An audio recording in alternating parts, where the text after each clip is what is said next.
Next हमारे पास topic है, ठीक है, रिकर्जन, या समझ लें रिकर्सिव जो एल्गो होते हैं उनका हमें एनालिसिस करना है। ठीक है, उससे पहले हम थोड़ा सा रिकर्जन को भी डिस्कस कर लेते हैं। ठीक है, कैसे होता है, एक क्वेश्चन टाइप सिनेरियो में समझाऊंगी ताकि क्या हो, इजी टू अंडरस्टैंड हो। रिकर्जन में क्या होता है, इसकी एक एग्जांपल देते हैं। अगर मुझे फैक्टोरियल चाहिए, किसका, 5 का। 5 का फैक्टोरियल कैसे लिखते हैं, आप क्या करते हो, फैक्टोरियल किसका चाहिए, 5 का। आप क्या कहते हो, उसका फैक्टोरियल खोलते तो क्या होता है, 5 इंटू 4 इंटू 3 इंटू 2 इंटू 1, ऐसे ही खुलता है फैक्टोरियल।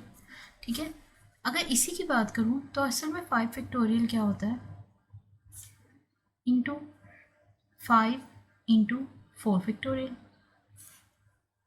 राइट, लिखने का एक दूसरा तरीका। ठीक है, 5 इंटू अगर 4 फैक्टोरियल किया जाए तब भी आंसर वही आएगा, किसका, 5 फैक्टोरियल का।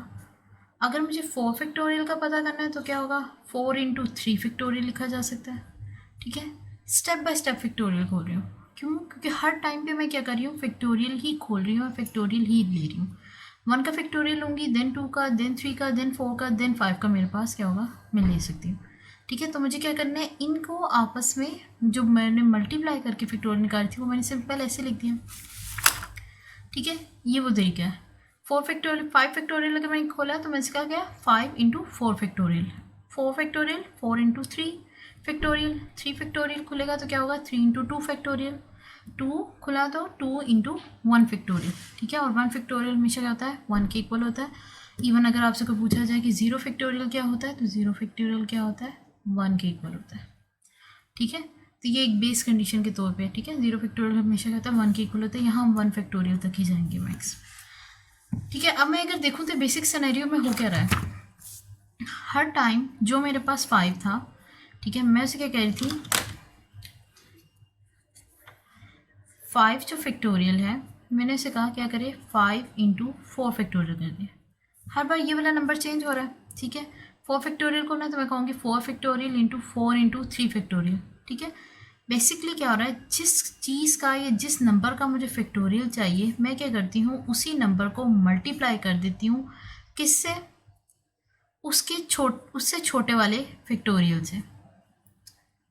क्या कर रही हूँ, जिस नंबर का मुझे फैक्टोरियल चाहिए उस नंबर को ही मल्टीप्लाई कर देती हूँ उससे छोटे वाले नंबर के फैक्टोरियल से। इजी सी बात है, जिस नंबर का फैक्टोरियल चाहिए उसी नंबर को मल्टीप्लाई कर रही हूँ उससे छोटे नंबर के फैक्टोरियल से। ठीक है, ये जो मैंने चीज़ लिखी, 5 का मुझे चाहिए था, 5 इंटू 4 फैक्टोरियल कर दिया, यानी n इंटू n-1 फैक्टोरियल। ठीक है, ये मेरे पास क्या आ गई, मेरे पास इसकी क्या है, फॉर्मूलेशन आ गई, मुझे पता लग गया ये वर्किंग ऑर्डर क्या है, ये किस तरह ये क्या है काम कर रहा है। हम क्या देखते होते हैं, मोस्टली हम देखते हैं, मुझे अगर एक फंक्शन कॉल करना है, ठीक है, ये मेरा मेन फंक्शन है 5 का फैक्टोरियल। ठीक है, मुझे यहाँ पे क्या है, फंक्शन कॉल कर रही हूँ। ठीक है, कोई भी, वो असल में क्या कर रहा है, वो फंक्शन कॉल करके किसका कर रहा है, 4 फैक्टोरियल को ला रहा है। 4 फैक्टोरियल भी क्या कर रहा है, असल में फंक्शन कॉल दे रहा है, किसको, फैक्टोरियल के फंक्शन को। ठीक है, 3 फैक्टोरियल की बात करूँ तो वो भी क्या कर रहा है, फैक्टोरियल के फंक्शन को कॉल देता है। 2 फैक्टोरियल भी, होता क्या है कि सिर्फ इसको गेट करने के लिए मुझे ये चाहिए होता है, जब मैं इसकी तरफ जाती हूँ ये 3 की तरफ जाता है, 3 जाता है 2 की तरफ, और 2 जाता है किसकी तरफ, 1 फैक्टोरियल की तरफ। सारे क्या करें, एक फंक्शन है कॉल कर रहे हैं, और फंक्शन के अंदर ही क्या हो रहा है, फंक्शन कॉल हो रहा है। रिकर्जन की यही डेफिनेशन थी। ठीक है, रिकर्जन में क्या हो रहा था कि आपके फंक्शन के अंदर ही क्या होता है, फंक्शन कॉल होता है। तो रिकर्जन की डेफिनेशन हो रही है, इस फंक्शन के अंदर ये फंक्शन कॉल हो रहा है, इसके अंदर ये कॉल हो रहा है, इसके अंदर ये और इसके अंदर ये। आंसर कैसे मिलेगा, इसका रिजल्ट ट्रैवल करेगा यहाँ पे, इसका रिजल्ट ट्रैवल करेगा वापस, फिर इसका रिजल्ट ट्रैवल करेगा ऊपर। ठीक है, देन इसका अगेन 5 फैक्टोरियल के पास आ जाएगा। ठीक है, तो मैंने क्या किया, फंक्शन के अंदर ही फंक्शन कॉल किया, फिर फंक्शन कॉल हुआ कितनी दफ़ा, जितना लास्ट टाइम 1 तक जाना था, स्मॉलेस्ट मिनिमम जो हमारी बेस कंडीशन तक जाना था वहाँ तक। उसके बाद क्या हुआ, रिजल्ट काउंट हुआ और मेरे पास क्या आ गया, 5 फैक्टोरियल आ गया। ठीक है, इसी चीज़ को यहाँ पे कैसे उन्होंने किया है, फैक्टोरियल ने बता दिया, फैक्टोरियल ऑफ n कैसे लेते हैं, n इंटू मैंने कह दिया फैक्टोरियल n-1। जिस भी नंबर का आपने फैक्टोरियल लेना है, आपने क्या करना है, उसे उससे छोटे नंबर के फैक्टोरियल से मल्टीप्लाई कर देना है, ठीक है। यही चीज़ क्या है, फॉर्मुलेशन होगी। फिर चाहे आप किसी का भी फैक्टोरियल डालेंगे, आपके पास क्या होगा, फैक्टोरियल की वैल्यू आ जाएगी, फैक्टोरियल आपके निकालने की जगह। इसमें क्या करते होते हैं, एक तो हमने रिकर्सिव फॉर्मुलेशन फाइंड आउट की, दूसरा बेस कंडीशन। बेस कंडीशन क्या होती है, जो मिनिमम ये आपकी कंडीशन कंपल्सरी होती है कि वो एज इट इज़ रहनी। एक तो जीरो का जब फैक्टोरियल लीजिएगा 1 आएगा, और 1 का क्या फैक्टोरियल 1। उसके बाद आप फिर जैसे ही ये फॉर्मुलेशन अप्लाई करेंगे तो आपकी क्या होगी, आपके आंसर बिल्कुल ठीक आएंगे, आपका हर किसी का फैक्टोरियल निकल आएगा, ठीक है। तो ये बेस कंडीशन मेरी दे दी। इसके बाद तीसरा काम होता है रिकर्जन ट्री।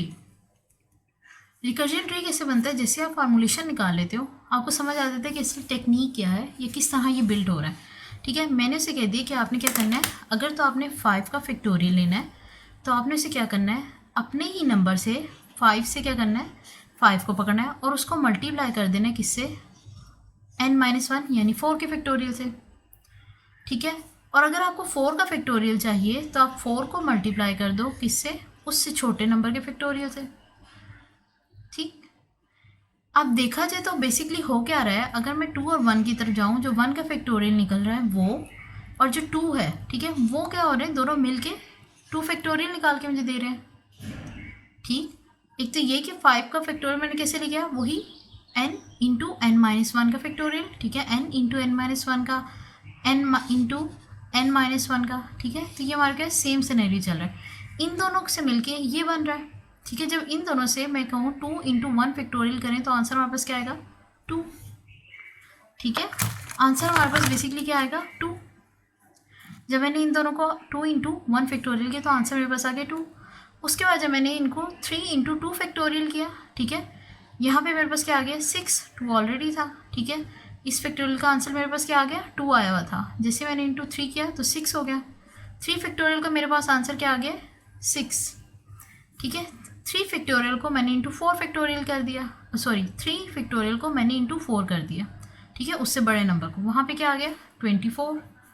अब 4 फैक्टोरियल का आंसर मेरे पास 24 है, मैंने उसे क्या किया, 4 फैक्टोरियल इंटू 5 किया ताकि उसका आंसर निकालूँ 5 फैक्टोरियल का, मेरे पास आंसर आ गया 120।